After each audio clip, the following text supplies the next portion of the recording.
na U toe, Here. Ons wil sê, soos die disippels uitgeroep het, na wie toe sal ons gaan? U is die een met die woorde van die lewe. U is die een wat altyd 'n antwoord het op alle probleme. U is die een wat vir ons 'n weg gee wanneer ons so verdwaald raak. U is die een wat genesing bring wanneer ons siek is. U is die een wat 'n lig aanskakel wanneer ons so in die donker rondtas. U is die een wat by ons staan as ons soms so wil ingee. U is die rots. U is ons anker. U bring stabiliteit, U bring lewe. En Here, soms is ons so mislei deur die dinge van hierdie wêreld. Maar hier is die waarheid, dat ons vanoggend dit kan bid en sê ons kom na U toe, die bron van lewe. Die bron van Zoe life. Die bron van vervulling en geluk en blydskap. Is die bron van waters van lewe. Nie van die dood nie, is 'n bron van lewe. Is die een wat ons laat kyk en laat sien, ons oë oopmaak. Is die een wat ons seën en ons salf tot 'n lewe wat vir ons tel. En Here, vanoggend staan ons hier voor U en sê, Here, wys ons hierdie weg. Wys ons die pad wat ons moet loop, Here. Want soms draai ek af en dan moet ek 'n U-turn maak, want ek is nie op die pad nie, Here. En vanoggend bid ons dat ons op U pad sal kom, Here. Daardie nou pad, Here. Daardie goeie pad, Here. Ons bid dit vir elkeen hier vanoggend in die naam van Jesus. Amen en amen. Mense, ek gaan sommer net so vinnig wegspring. Ek weet dat die Here is so aktief besig en hy werk hier in ons gemeente. Hy raak mense aan. Ek weet van mense wat laasweek kerk toe gekom het, wat siek ingestap het en gesond uitgestap het. So wonderlik om te sien hoe die Here in ons midde werk. En ons is besig met 'n reeks oor die klein profete en miskien het jy bietjie gemis met die vakansie, maar ek het begin met Joel wat ons gepraat het oor wat vreet jou op, want daar's 'n swerm sprinkane wat gekom het en wat vreet jou op, en daarna het ons gepraat oor Jona wat sluk jou in. En ons het modern daarna gepraat om jou lus te maak om weer Bybel te lees, om weer te gaan kyk na waaroor gaan hierdie klein profete. En toe het ons gepraat oor Amos, wat die skietlyn wat langs jou lewe sit en sê, is jy reg, is jy in orde, is jou lewe reg. En laasweek het ons gepraat, en dan laasweek het ons gepraat oor Nahum. Ek weet nie of jy geweet het, daar is so 'n boek in die Bybel eers nie, maar Nahum het Suzelle 'n fantastiese boodskap gebring oor Nahum, en as jy daarna weer wil luister, is alles op die website. En vanoggend wil ek met jou praat oor Obadja. Ek gaan nou nie eers vir jou probeer verduidelik waar in die Bybel is nie, maar hy is definitief daar ergens in die Ou Testament versteek. Hy is een van die kortste boeke in die Bybel, met die grootste boodskap vir die lewe. Obadja het 21 verse, hy het nie eers een hoofstuk of twee so, hy het net 21 verse. So vanoggend as ek daarna verwys, dan bedoel ek hoofstuk 1 vers, en hy het net 23 verse. En moenie dink dat dit is nou so klein, ek dink die boodskap is so diep, dat dit jou gaan raak vanoggend, wat ek weet dat die Here met my paar goedes gepraat het, maar ons weet nie wie was Obadja gewees nie, ons weet nie wie sy pa gewees nie, ons weet nie hoor hierso waar hy vandaan was nie. Al wat ons weet is Obadja beteken letterlik die boodskap van die Here, die boodskapper van die Here. Hierdie boodskap het van onskatbare waarde vir ons lewe hier in hierdie moderne boek. Nou waaroor gaan hierdie boek? Ek wil jou nie verveel nie, maar hierdie boek gaan letterlik, Obadja gaan oor Edom. Edom, as jy wil weet waaroor Edom gaan, dan moet jy kan verstaan, jy moet nou teruggaan Genesis 25 toe, waar Jakob en Esau letterlik gebore is. En as ek jou so 'n bietjie geskiedenis kan terugvat, daar hy is die God van Abraham en Isak en Jakob. En as ons so 'n bietjie vassak by Isak, miskien Anel, kan jy my speaker net so 'n bietjie sagter sit. Hy is die God van Isak en Isak is getroud met Rebekka. En toe het hulle 'n tweeling gekry en hierdie tweeling was letterlik, kom ek lees vir jou die skrif miskien, en die kinders het teen mekaar gestoot in haar baarmoeder en sy het gesê, waarom leef ek dan? En sy het gegaan om die Here te gaan raadpleeg. Nou daai woorde letterlik teen mekaar gestamp beteken, hulle het gewelddadig binne in haar moederskoot het sy hulle beklei, hierdie twee seuns, Jakob en Esau.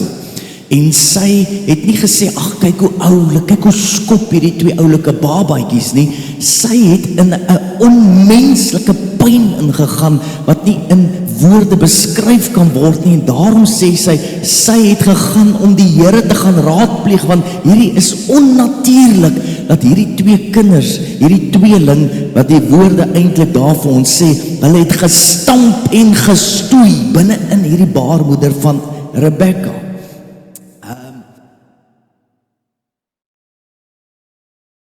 Kom, het sy so pyn in die Here.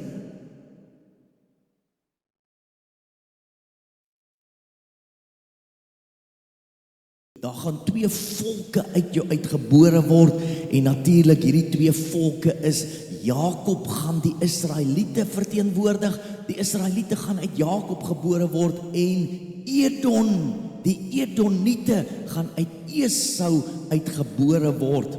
Natuurlik, as jy die geskiedenis kan onthou, toe het Esau natuurlik sy eersgeboorte reg aan Jakob verkoop, en Esau het natuurlik die vaderlike seun verloor, en Jakob het die seun ontvang, en Esau het vir Jakob letterlik, sê die skrif, begin bitterlik haat. Hulle is van kleins af in hierdie baarmoeder, het hulle mekaar gehaat, hulle het gestamp en gestoei binne in hierdie, dat Esau uiteindelik gesê het, toe Jakob die vaderlike seun sê daar so in Genesis, ek gaan net wag totdat my vader dood is, dan gaan ek vir Jakob doodmaak. Nou, ek was al baie kwaad vir my broers gewees, ek wou hulle ook al doodgemaak het, maar nog nie tot die aksie oorgegaan het nie, maar hierdie Esau, hoor hy was briesend, dit was asof hy bitter en 'n moordagtige bitterheid in hom ontstaan het. Dat dit so erg was, dat Jakob vir 20 jaar moes gevlug het. Hy moes letterlik uit die stad uitgaan, en hy moes wegbly. Nou as jy die storie gaan lees, sal jy sien dat daar het later baie mooi versoening gekom tussen Jakob en Esau, maar Israel en Edom dra nie daardie selfde versoening verder in hierdie leeftyd in nie, en hierdie twee nasies haat mekaar. Want is twee nasies, en wat in Genesis as bitterheid begin het tussen twee broers, het natuurlik in Obadja geëindig in haat tussen twee nasies.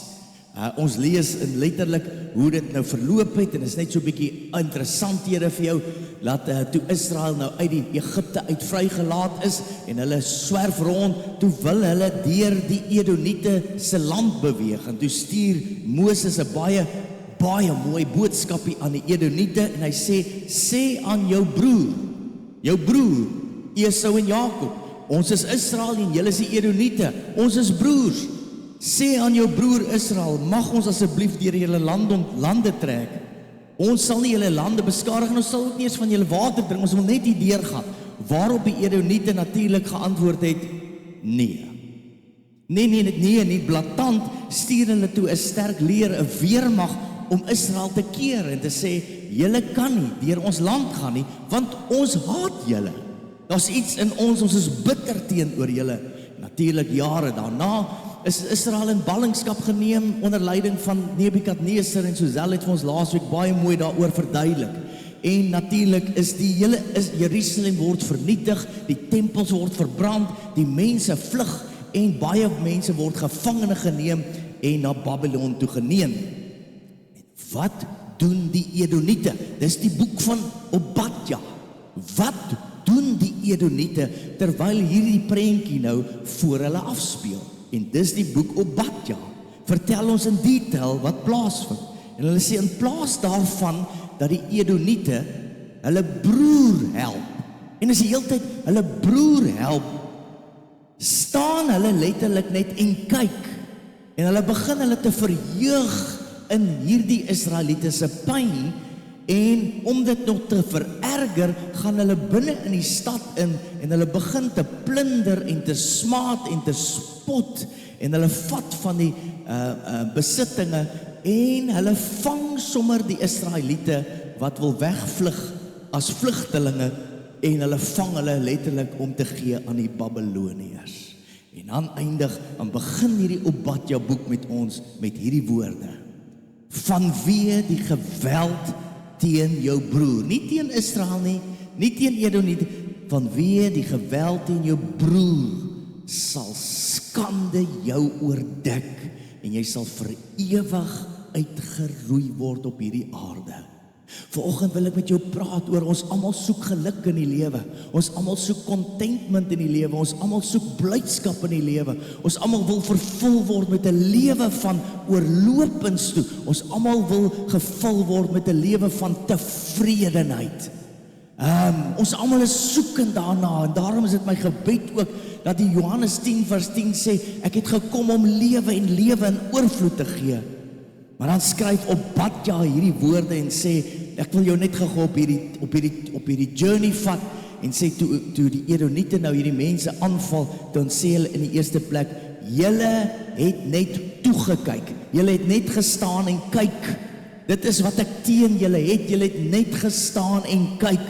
Terwyl die Israeliete weggevoer word oor die lot, het sy gewerp en toe het julle geword soos een van hulle. Julle het nie die oorlog begin met ander woorde nie, maar julle het gestaan en kyk en julle het julleself deel gemaak van hierdie smaad dat julle naderhand geplunder het en van hulle goed weggevat het. Nommer 2 sê, julle het net toegekyk. Nommer 2 sê, julle het julle verheug daaraan. Julle het met leed vermaak dit aanskou. Bedoelende, die dag toe daar nou leed en smaad, het julle groot gepraat en julle het begin spog. Ek gaan nou tot 'n punt kom hierso, maar ek wil vir jou wys wat God teen sy broer het. Ek gaan jou vir altyd van hierdie aarde afwerp, omdat jy net gestaan en kyk het toe jou broer aangeval was. Toe jy met leed vermaak, jouself verheug het en begin spot en gesê, ja, hulle verdien dit sommer. En toe julle begin plunder het, julle moes nie bly gewees het, julle moes nie gespot het daaroor nie. Kan jy sien waar dit begin? Dit begin by, ek het net gestaan en kyk.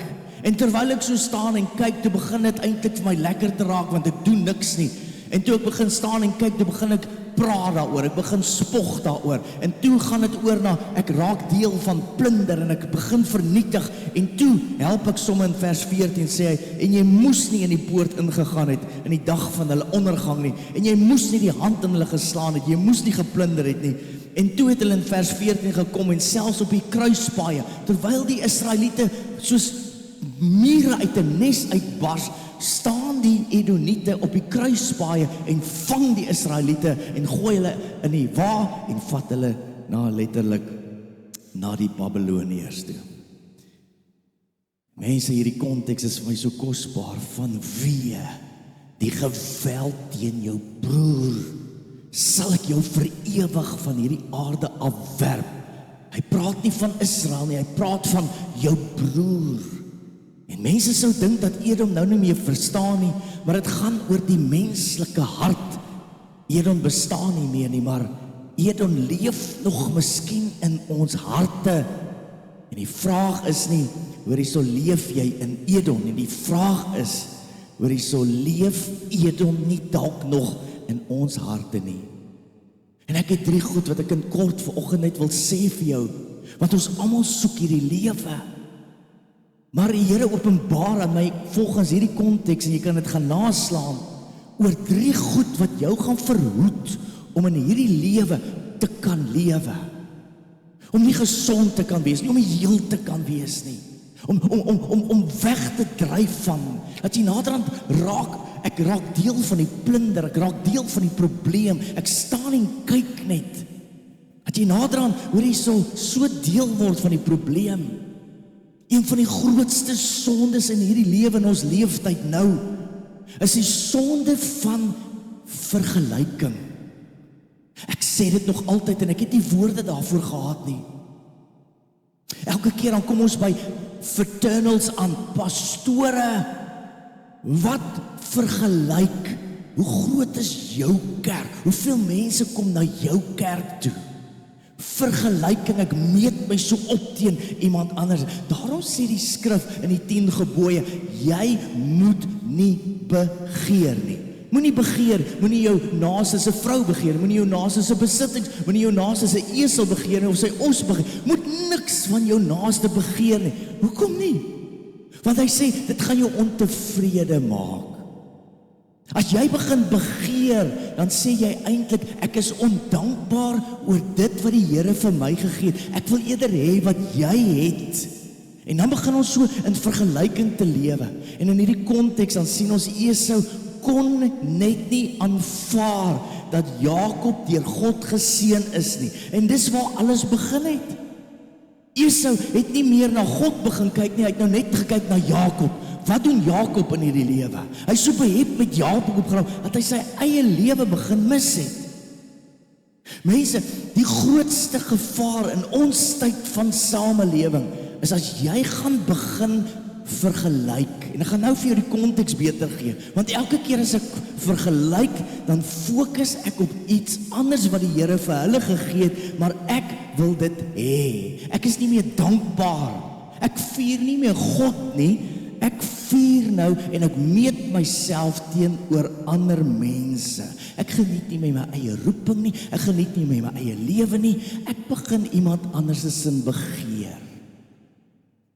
Julle kyk my nou so aan, asof julle heilige is, julle weet nie waarvan ek praat nie. Ek gaan vir jou nou die amazingste navorsing wys, dat jou gedagtes werk so. Sielkundiges het dit bewys. Paulus sê, hulle wat hulle self met mekaar vergelyk, is onverstandig. When they measure themselves by one another and compare themselves with one another, they are without understanding. Vergelyking is een van die grootste en die oudste sondes in die Bybel. Kain en Abel. Abel kry die seun, God aanvaar Abel se seun, en skielik kyk Kain nie meer na God nie. Kain kyk nou net na Abel. En hier kom vergelyking in, en vergelyking gaan oor na jaloesie toe, en jaloesie begin in woede oorgaan, en woede gaan oor in moord. Eerste moord wat gepleeg word in die skrif, as gevolg van vergelyking, jy het, ek het nie.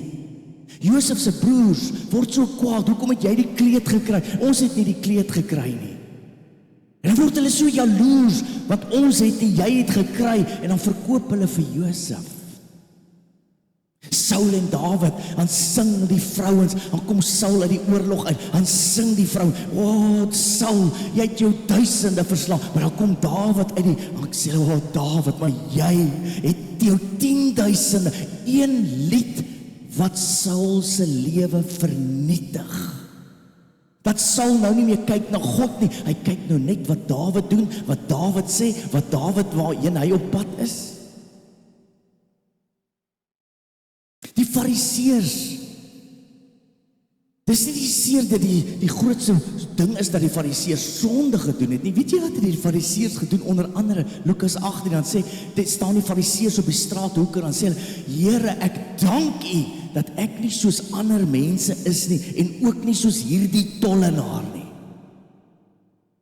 Geestelike mense, kerkmense, wat hulle geestelike lewe met God se heiligheid ekskuus tog, tollenaars, wat hulle geestelike lewe nie aan die heiligheid van God meet nie, maar aan die sondes van ander mense. Dan lyk hulle so heilig. Nou kom ons by Jesus, en dan dink ek, dit is so amazing, elke keer as jy nie verstaan nie, dan gaan jy net na Jesus toe, en jy kyk in die Bybel, en sê jy, maar Jesus doen iets ongelooflik, hy vergelyk nooit mense met mekaar nie, hy vergelyk hulle altyd teenoor hulle self. Petrus kom eendag na Jesus toe, dan is hy so ongelukkig, hy is ontevrede, want hy meet hom op teen Johannes. En vra hy daar so in die skrif, ek gaan nou vir jou gee, ek gaan nou vir jou sê, waar staan Johannes 21, dan sê hy vir Jesus hierdie woorde, maar Jesus, wat gaan met hom gebeur? Met ander woorde, Petrus kom na Jesus toe, dan vra hy vir Jesus, maar Jesus, wat gaan met Johannes gebeur? Gaan hy 'n makliker pad hê? Gaan hy meer geseën, gaan hy meer salwing hê? Gaan hy meer heiliger wees? Weet julle hoe antwoord Jesus vir Johannes, vir Petrus? Hoor gou hier, as ek wil hê, dat hy moet bly, totdat ek kom, wat gaan dit jou aan? Volg jy my? Mense, ek dink, Jesus kom en hy antwoord so in een oomblik, antwoord hy die belangrikste vraag, oor die belangrikste, grootste sonde in ons lewens, oor vergelyking, dan sê hy, hou op, kyk na Johannes, hou op, kyk na mense, kyk na my, mense, ek is baie besorg oor die tyd waarin ons lewe, ek het so 'n bietjie gaan navorsing doen, dan sê hulle, die sielkundiges het agtergekom, hulle noem dit die social comparison theory, wat hulle sê die idee, dat mense voortdurend die gewoonte het, om hulle self teen ander mense te meet. Dan kom die navorsing verder, en wys hulle daarop, dat mense die gewoonte begin aanleer het, om ons binnekant met mense se buitekant te begin meet. Ons ken natuurlik ons eie vrese, ons ken ons eie tekortkominge, ons ken ons mislukkings en ons worstelinge, maar dan kom ons en ons vergelyk dit met die gepoleerde buitekant van hierdie mense. En dan raak ons so ongelukkig, ons raak so ongevul in ons binnekant. Kan jy hoor, as jy laas Sondag aand se preek gemis het, 'n amazing boodskap van Richard, wat gaan oor hoe jy kan verslaaf raak aan goed. En onder andere, dis wat Facebook en Instagram en social media doen. Jene mense, ek sien jou vakansie. Wow, ek sien jou nuwe kar. Ek sien jou lewe van vervulling. Ek sien jou foto's van jou en jou vrou op die strand, dis die mooiste foto's, maar wat jy nie sien nie, en wat hulle nie vir jou wys nie, is hulle vrese, en hulle uitdagings, en hulle angs nie. En dit is 'n onregverdige vergelyking wat jy tref. Jy vergelyk jouself letterlik, jou werklikheid, met hulle gepoleerde hoogtepunte. En dan gaan die navorsing eintlik verder, dan sê hy sê, dit is social comparison, as jy daarby betrokke raak, dan sê hy, dit gaan verder, dan maak hy die kanker van die gedagtes, wat hy sê letterlik die 3 goed, comparing, nommer 1, criticizing en complaining. Dit is 'n kanker van jou gedagtes. Ek wil nie nou praat oor complaining nie. En criticizing nie, maar 'n kanker van die gedagtes. Is asof die sielkundiges, asof daar heeltyd 'n stemmetjie in my kop sê, hoe vaar jy in vergelyking met ander? Is ek suksesvol as jy jou meet tussen die ouens daar op 5? Is jy goed genoeg? Is jou huwelik sterk genoeg? Is jou kinders ordentlike? En sonder dat ons het besef, begin ons waarde te meet teenoor ander mense. En hier is die gevaar, mense. As ek my lewe met ander begin, ja, ek weet jy weet dit, maar dis die boek Obadja, wat sê, solank as wat ek God is, sal ek die Edoniete vir altyd en ewig van hierdie aardbol af, en jy kan nou gaan lees, die Edoniete bestaan nie meer nie. Daar is nie, hulle is verwyder van die aardbol af. So dan kom hy en dan sê hy, hierdie gevaar, hoe meer ek my lewe meet met ander, hoe minder geniet ek my lewe wat God my gegee het. Hoor gou wat sê Andrew Murray. Yes, dit is vir my so mooi. Hy sê, the more we define ourselves in relation to people around us, the more lost we are. Dit steel jou vreugde, dit steel jou dankbaarheid, dit steel jou roeping. En stadig begin hierdie goeders te verander in jaloesie, en jaloesie word bitterheid, en bitterheid word uiteindelik haat en verraad. En God het 'n probleem daarmee. God sê hy staan op daarteen. En dan wys Jesus ons iets in die evangelies en sê, hy het nooit ooit na identiteit gesoek nie. Hy het sy identiteit gehad. En hy sê, hier is 'n paar tussen die lyne goed wat jy moet mooi hoor vanoggend. Voordat Jesus enige wonderwerk gedoen het, voordat hy met enige iemand enigiets gesê, voordat hy gepreek het, dan kom hy by sy doop en dan word hy gedoop en dan bevestig God uit die hemel uit, hierdie is my geliefde seun en wie ek welbehaag. En daar kry Jesus sy identiteit. Hy meet hom met niemand op aarde nie, want hy weet wie hy is. So die teenmiddel vandag vir om ontslae te raak, is nie sê meer selfvertroue nie, dit is, jy moet weet, dis wat ons in hierdie kerk oor en oor sê, jy moet weet wie jy is in Christus. Want as jy weet wie is jy in Christus, Christus het hom nooit met iemand gemeet nie. Ek wil afsluit met hierdie punt, want dit is so kosbaar, want dit gaan jou red, dat die Here ons mensdom nie van die aardbol afvee vanweë jou geweld teenoor jou broer nie, vergelyking. Solank as wat dit my, sê Jesus hier die woorde, volg jy my, volg jy my. Moenie worry oor die ander mense nie. Kom jy in jou binnekamer uit, kom jy in intimiteit uit met my, kom jy en wandel saam met my.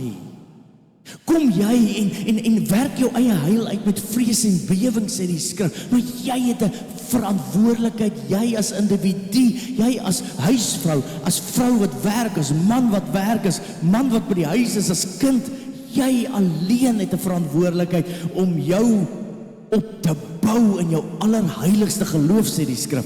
Tweede ding is, mense, wat jou gaan kelder in hierdie lewe, is vergelyking. Ek kan dit nou nie daarop sê. Tweede ding is hoogmoed.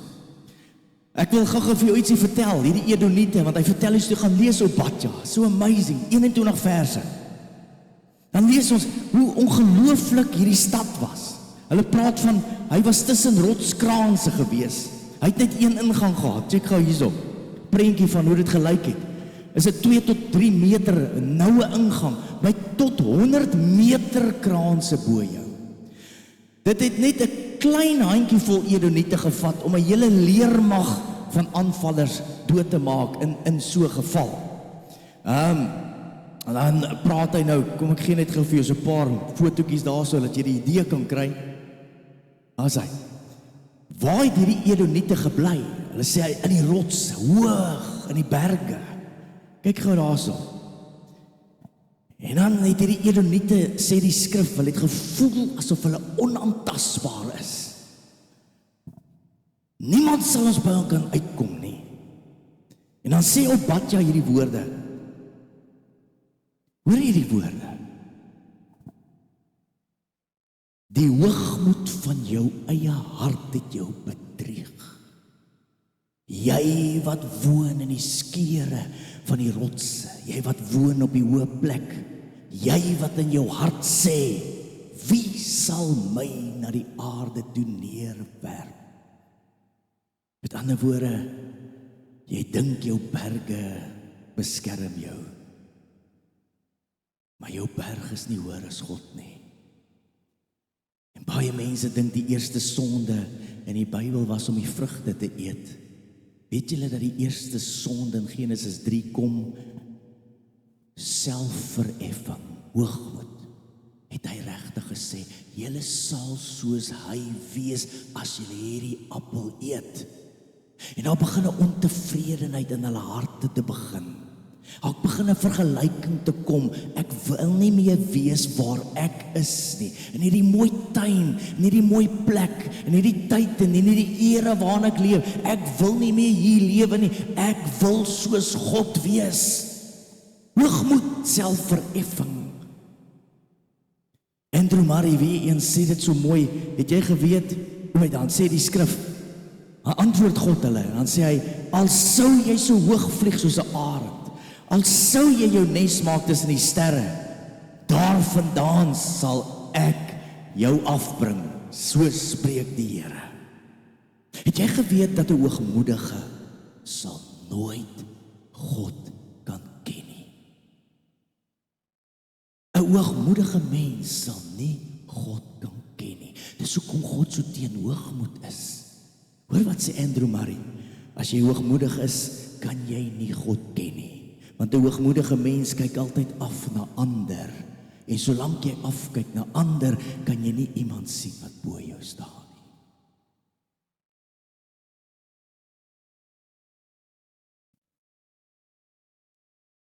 Hoogmoed lieg vir jou mense. Dit bedrieg jou hart. Dit gee jou 'n valse beeld. Gee jou 'n valse beeld van jouself en van God. Die Bybel beskryf nie hoogmoed as ek is beter as iemand anders, want dis wat ons dink is hoogmoed. Dit is ook dit, maar dis nie die kern nie. Hoogmoed is eintlik wat hy sê, ek leef onafhanklik van God. Dis hoogmoed. Nee, ek kom kerk toe. Ek lees Bybel. Hy praat van elke oomblik, van elke dag in jou lewe.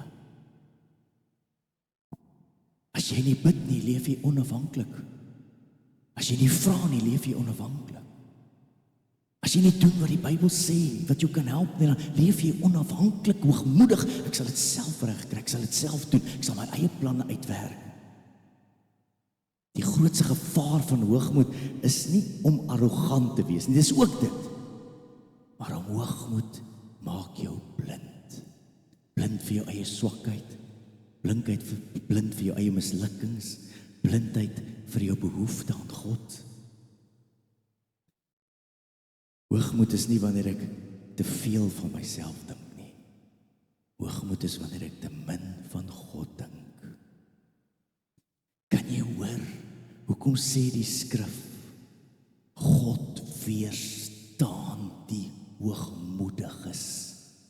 Weet jy dat daardie woordjie weerstaan beteken letterlik twee oorlogsvyande wat teen mekaar staan in opposisie. Ek staan op daarteen. Hoogmoed. Lucifer, Jesaja 14, dan sê hy 5 keer, dan sê hy, ek sal opstyg, ek sal verhoog word, ek sal. Dis die stem van hoogmoed, ek sal. Toring van Babel, hulle kom ons bou, nie tot eer en verheerliking van God se naam, tot eer en verheerliking van hulle self. Nebukadneser, dieselfde konteks, staan hy een oggend op, dan sê hy, wag, kom ek lees vir jou. Is dit nie die groot Babel wat ek gebou het deur my mag en tot eer van my majesteit nie? Weet julle, gelees hy kon terwyl hy nog praat, dan staan hy op die balkon, dan kyk hy na die enorme mure, die tempels en die huise wat hy gebou, terwyl hy dit sê, kom God. En dan sê hy, kom God oor hom, en hy verloor sy verstand, en hy word soos 'n dier, hy word soos 'n koei, wat letterlik 4-voetig op die lande begin gras eet en hy verloor sy tempel, hy verloor sy koningskap.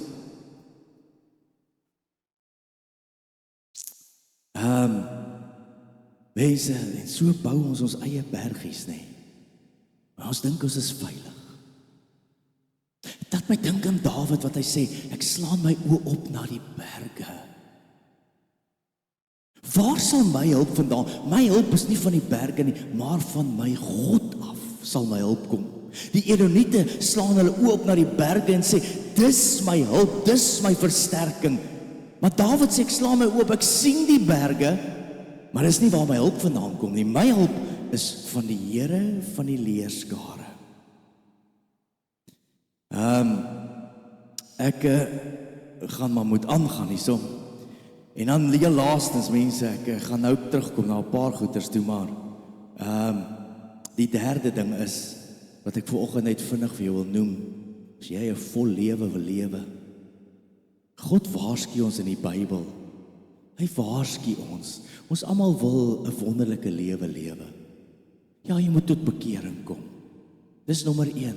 En dan werk hy in jou en dan sê hy pas op vir hierdie goeters. Vergelyking en hoogmoed. En dan die derde ding wat hy sê is wat vir my so kosbaar is.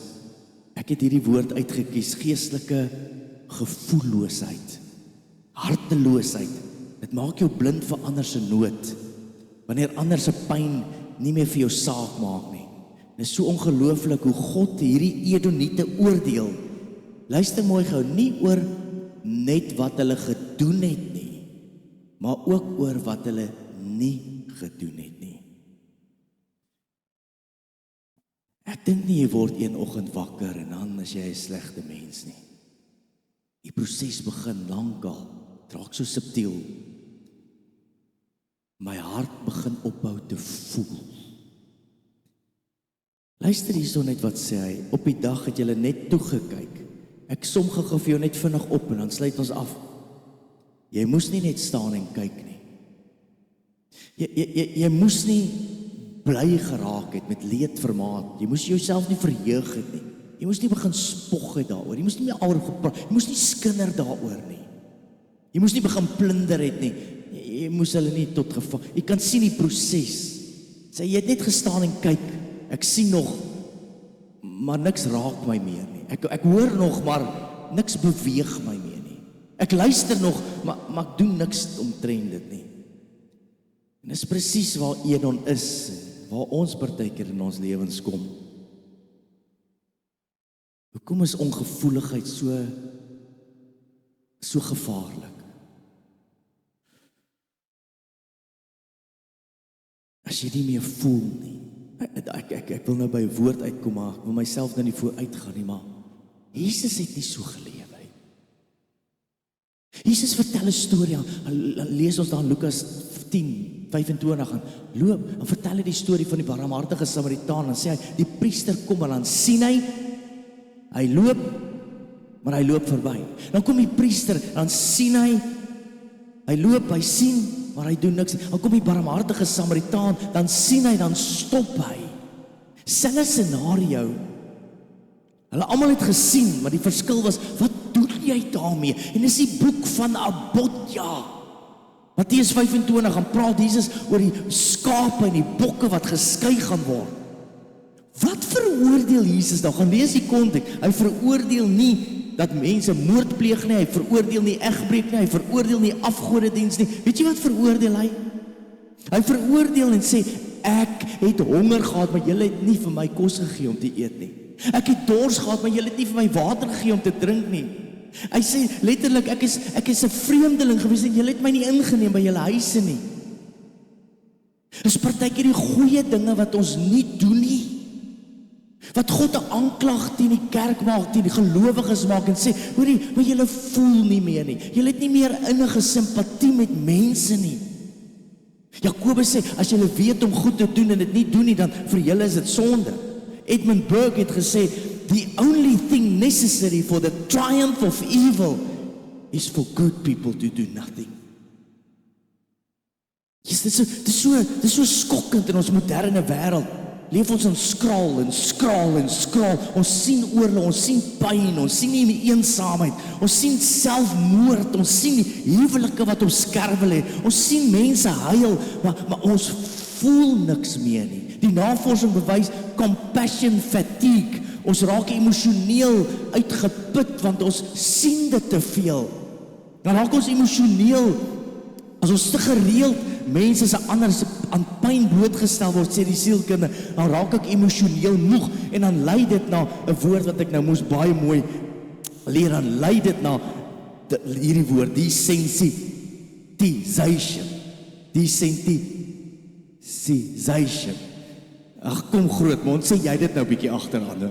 Desensitization, daar's hy, so ietsie. Wat beteken afstomping? Jy weet, mense, eerste keer, Dinsdag, 3-4 jaar terug, sien ek 'n paar kinders in ons asblikke uitgrawe daar by die estate. Ek stop en kyk vir hulle, tog, dit kan nie so wees nie. Dit kan nie so wees nie.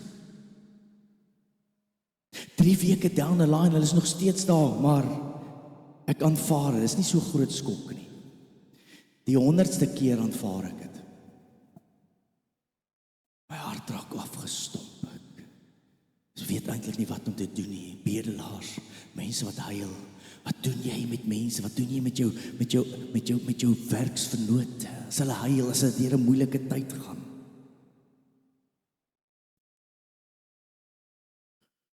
Maar nie laat jou hart afgestomp raak nie. Die Edomite het gekyk, maar dit het hulle niks meer geraak nie. Hulle het so gehaat. Hulle is so bitter. Julle het, ek het nie. Nou sal ek begin plunder. Kan jy hoor, dit klink so Suid-Afrika? En daarom sê ek, julle moet nou vir hierdie party, nee, ek speel. Het klink so Suid-Afrika. Maar dis omdat ons mense, jy sien die teenoorgestelde van liefde is 'n gevoelloosheid. Ek voel niks meer nie. Die skrif sê, die barmhartige Samaritaan lê half dood langs die pad. Hey, weet julle dat party daar met respek is Suzelle half dood langs die pad? Maar ek is so afgestomp. Desensitization. Ek is so afgestomp. Ek is so behep met myself. En ek sien en ek loop verby.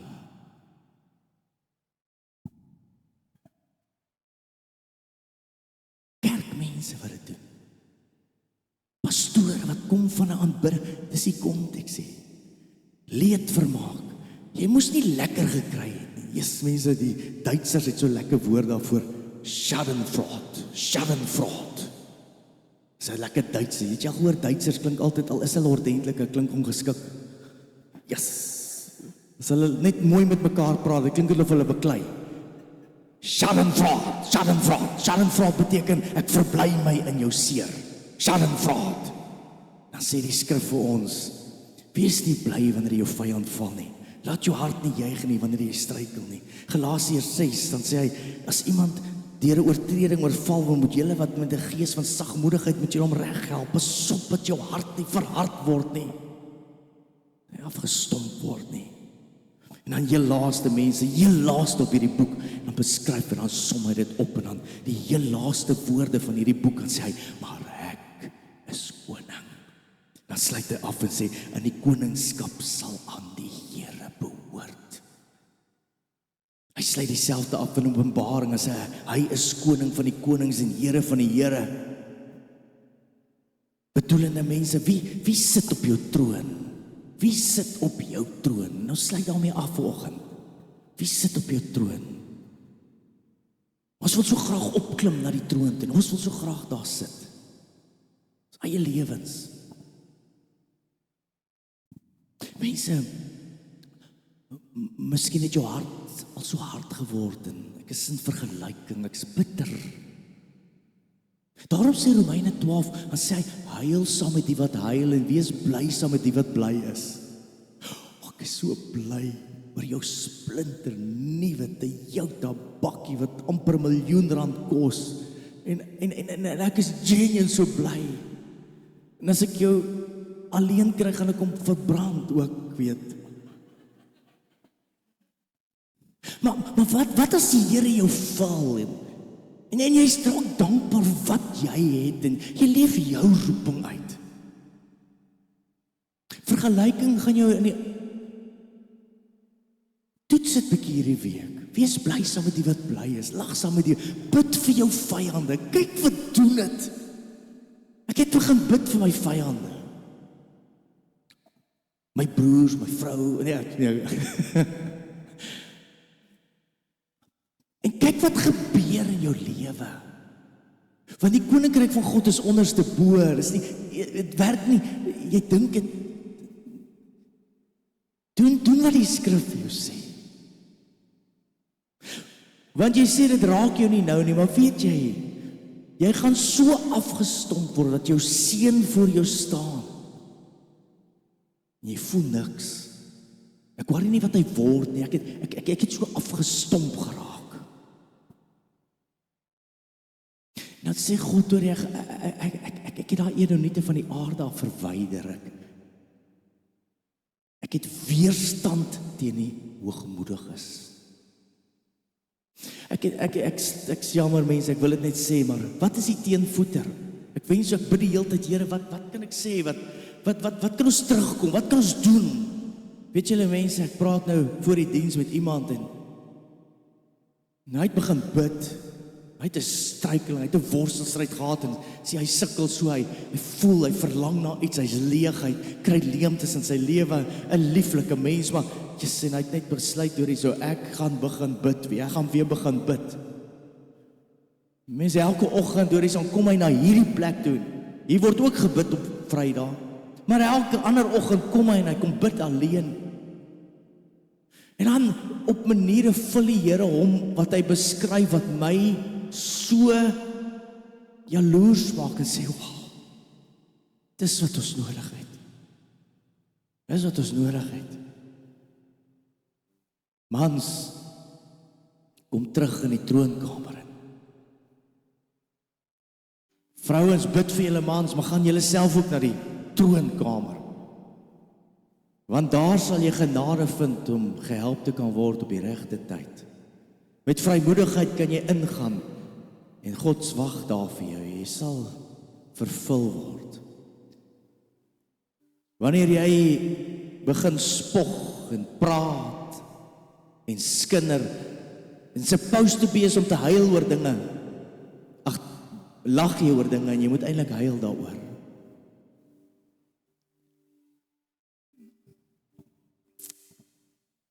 Kom ons vir 'n oomblik maak dit ons oë toe en vir 2 minute jouself toewy en sê, Here, ek het 'n besluit om te maak.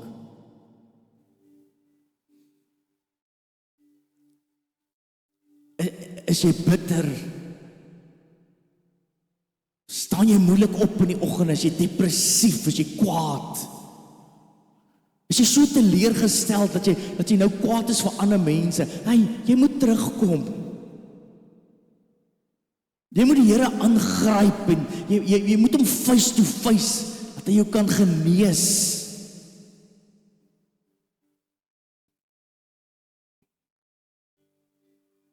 Het jy so afgestomp geraak, dat niks roer jou meer in jou binnekant nie. Jy sien die pyn, maar jy loop verby. God sien dit raak, en hy hou nie daarvan nie.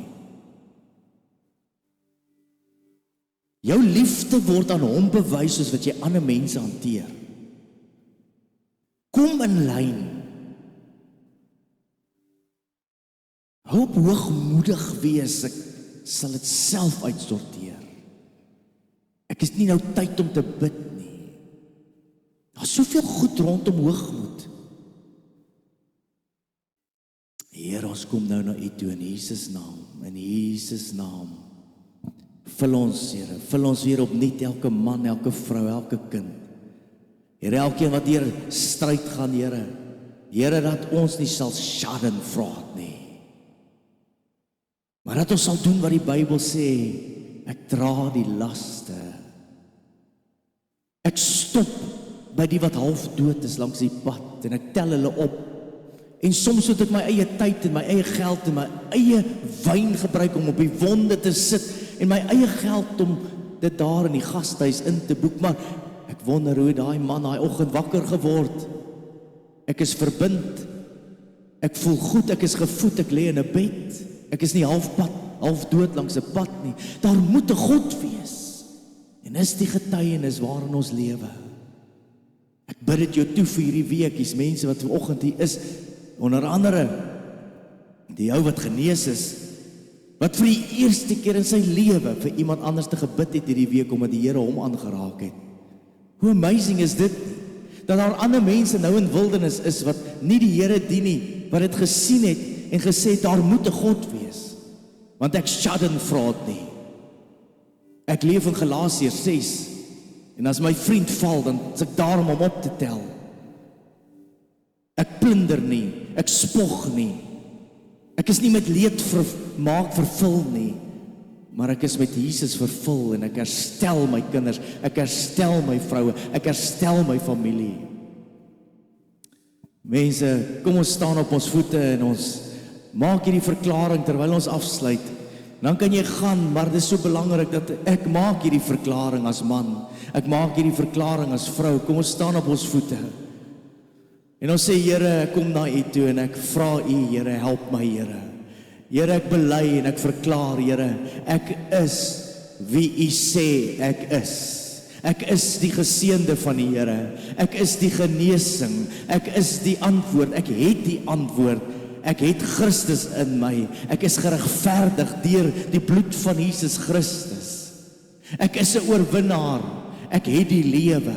Ek sal die stryd oorwin, omdat U by my is en in my is. U het my gesalf met redding, U het my gesalf met lewe. U het my die Heilige Gees gegee om saam met U te wandel. En daaroor, Here, sal ek juig en bly wees. En die hele gemeente sê amen, Here, dis vir my, dis vir my. In Jesus naam, as jy gebed nodig het, kom gerus, ons bid saam met jou, sien jou vanaand by die aanddiens, terwyl jy so uitstap, ons lekker koffie en tee, dis mense wat saam met jou sal bid.